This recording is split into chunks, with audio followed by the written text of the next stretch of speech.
Nagrereklamo na po ang isa sa mga nangungunang kritiko o matinding bumabatikos kay Pangulong Marcos. Mula ng 2022, puro batikos ang ginawa nito kay Pangulong Marcos, wala ito nakitang kabutihan.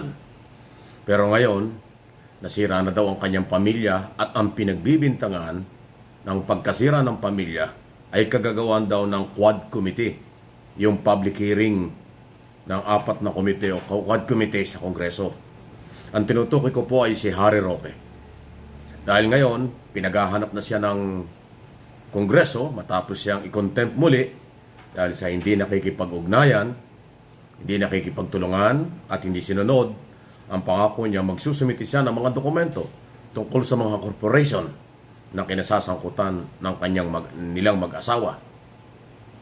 At dahil dyan, siya ay kinontempt at ipinakukulong hanggat nagkakaroon ng public hearing. Ibig sabihin, pwede lang siyang makawala pag nakulong siya kung tapos na ang Quad Committee hearing. Kung tumagal ng 1 buwan pa yan, hindi sabihin ganun katagal makukulong. Ganun pa man, ang sinasabi ngayon ng kampo ni at saka mismo si Roque dahil nagsasalita siya, hindi lang sabihin kung nasaan. Mukhang nagtatago nga. Sinira daw ng Kongreso ang kanyang pamilya. Kayo mga nanonood, nakikinig, nagsubaybay sa isyong yan. Naniniwala ba kayo na ang Kongreso ang sumira? Ako hindi po. Ako ang aking paniniwala, opinion, interpretation ko dyan. Si Roque mismo ang sumira sa kanyang pamilya. Dahil kasi wala mang pag-amin pero hindi naman po maitago yung sobrang lapit nila sa isa't isa nung A.R. de la Serna. Bata na tumira dyan sa kampo ng Pogo, nag-aaral sa Central Luzon, at madalas kasama niya sa biyahe. 2023 yata, 6 na beses nagbiyahe ito Parang lumalabas mas madalas niyang kasama sa biyahe si A.R. kaysa sa yung misis. So, inuulit ko, tulad ng sinabi ko, hindi man umamin kung anong relasyon nila, pero sa interpretation at opinion ng public, masyadong malalim ang relasyon nila. At siyempre, mababasa at naririnig, nakikita ng kanyang pamilya ang mga balitang yan dahil lagi siya pinag-uusapan. So, anong kasalanan ng komite ron? Ang tinatanong sa kanya, siya ba ay abogado lang ng Pogo o kasama sa operator ng Pogo na illegal dito sa ating bansa? Siya ba ay nagpayaman sa Pogo? Siya ba ay nagkaroon ng mga property dahil sa Pogo? Yan po yung mga tanong. Gaano ba at saan galing ang kanyang kayamanan? Ayan ho yung mga issue. So, lehitimong issue in aid of legislation, tinatanong kasi nga, yung Pogo operation, illegal drugs, at pagkamkam ng maraming libu-libong hektarya ng property sa Central Luzon ng mga Chinese national. Diba lahat illegal? So ba ngayon, bakit nga sisisihin ang Kongreso na nasira na daw ang kanyang pamilya dahil sa investigasyon? Sabi nga ng iba, baka karma ito kasi walang ginawa niya kundi personalin, awayin si Pangulong Marcos. Pinag-resign.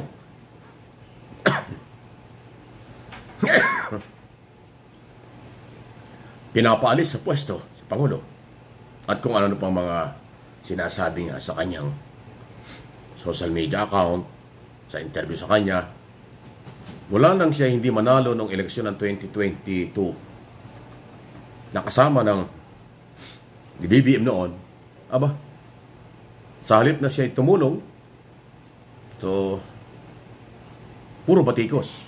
Ngayon siyang iniimbestigahan, ang sinisisi naman ay yung kamera. So, kaya, sabi nga ng iba, karma, pero ewan ko kung ano nga yun.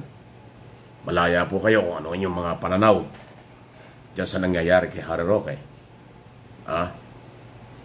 Mababawasan na ba ang kanyang batikos o palagay ko magiging mahigpit pa? Wala naman nung napatunayan. Lahat ng bumabatikos sa administrasyon walang napatunayan kahit isa until now.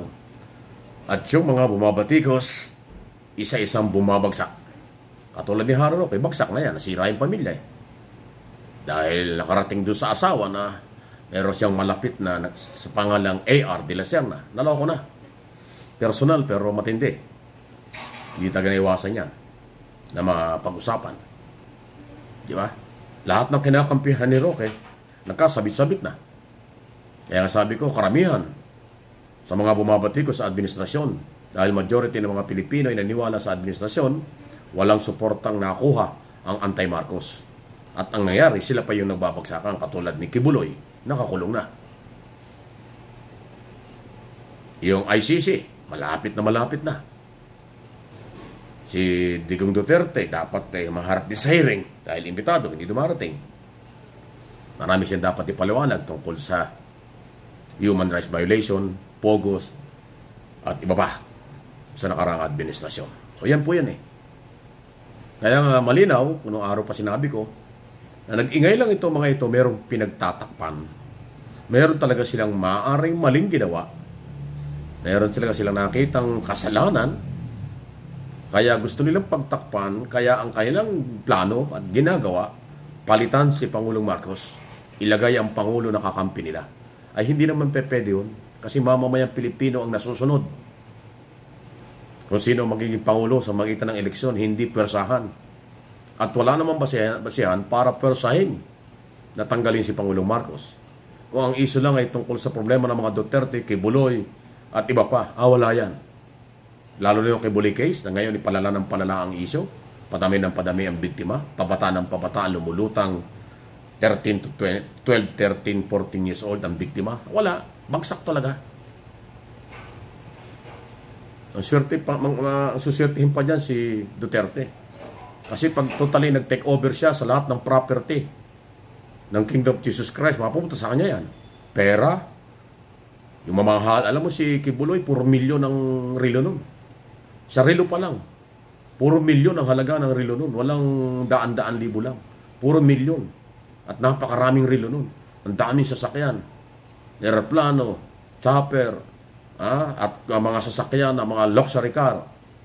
Meron yan. So mapupunta kay Duterte yan.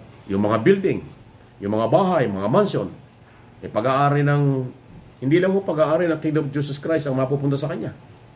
Yung personal na pag-aari ni Kibuloy ay mapupunta rin kay Duterte. Dahil siya na ho yung magte-take over niyan. Si Kibuloy ba makakalabas pa? Hindi natin alam. Pagka ganyan naglalabasan yung mga bagong complainants, so matagal yun.